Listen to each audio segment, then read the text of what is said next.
After the longest delay ever, I finally added my solo trip to Vietnam. And I'm not gonna lie, most of my footage was broken, wouldn't play and loaded so slowly, so I had to make this video with the surviving clips only. Oh, by the way, I'm Ade and this is what I did during my 4 days in Vietnam. But anyway guys, please keep watching because promoting this footage took all my patience, so let's check it out. So I landed at Noi Bai Airport in Hanoi at around 5:30 p.m. And wanna guess where my destination? Yups, the old quarter. Finally, I arrived at my hotel around 7:30 p.m. I didn't waste any time, just dropped my luggage and went right out again. Then I booked a Grab bike and headed to one of the most iconic spots in Hanoi, Train Street. But honestly, during my whole trip in Vietnam, I couldn't really enjoy the food or coffee hopping because I had a sore throat, ulcers, swollen gums, and even just smiling was painful for me. So if my expression looked a bit flat in the video, I was actually holding the pain the entire time. After spending some time at Train Street, I decided to continue the night by going to Han Kiem Lake. The vibe at night was amazing, but also super crowded. I didn't even realize it was already 11:30 p.m. so I quickly went back to the hotel because I had an early trip the next day. I'm ready for the Ninh Binh trip. Wait, let me check in the mirror. Okay, I'm ready. I'm on my way to the pickup point to join the tour. Since the journey was quite long, we stopped at the rest area where you could also buy souvenirs. But what really caught my attention were the disabled artisans there.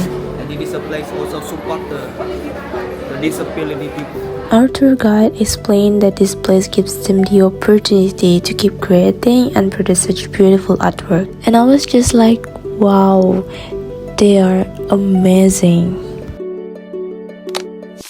Anyway, I was so excited because this trip will take almost the whole day.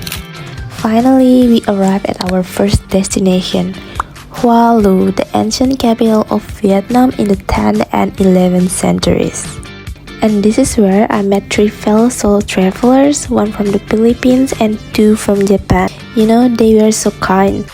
And I made a new friend, Kami from the Philippines. I called her Ate Kemi since she's older than me, but she's super duper friendly. So after exploring Hoa Lu, we continued to the place I've been waiting for the most, Trang An.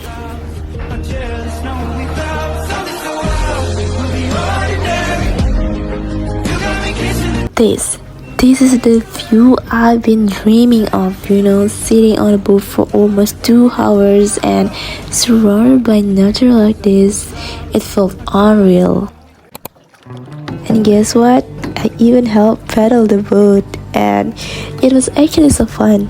The lady rowing the boat was incredibly kind, and even though we had a language barrier, we still managed to communicate using Google Translate. Passing through the caves, seeing the views going in and out, it was just breathtaking. Definitely something I'll never forget. After all that workout, it was time for leg day. So we hiked around 1,000 steps to reach the last destination, Hang Mua Cave. Since we came in the afternoon, it was extremely crowded. Everyone was chasing the sunset. At one point, we even got stuck halfway because there were just too many people at the top. But honestly, look at this view. It's absolutely amazing. And yeah, the Ninh Binh trip has finally ended. Now it's time to head back to Hanoi and get some rest. But wait, not yet. Anyway, I made a quick stop and hopped on a sightseeing bus. Alright, so I'll just let you guys enjoy the view and see how beautiful Hanoi is at night. Love at first sight, hospitalized. That was the day you changed my life. 5 little fingers wrapped around mine. That's when I knew that I would love you to the day that I die. Take care of you till you walk down that aisle. You'll see the beauty. Alright guys, so that's it for my Hanoi vlog part 1, and now it's almost 11:30 p.m. and I really need some rest, so see you in a part 2.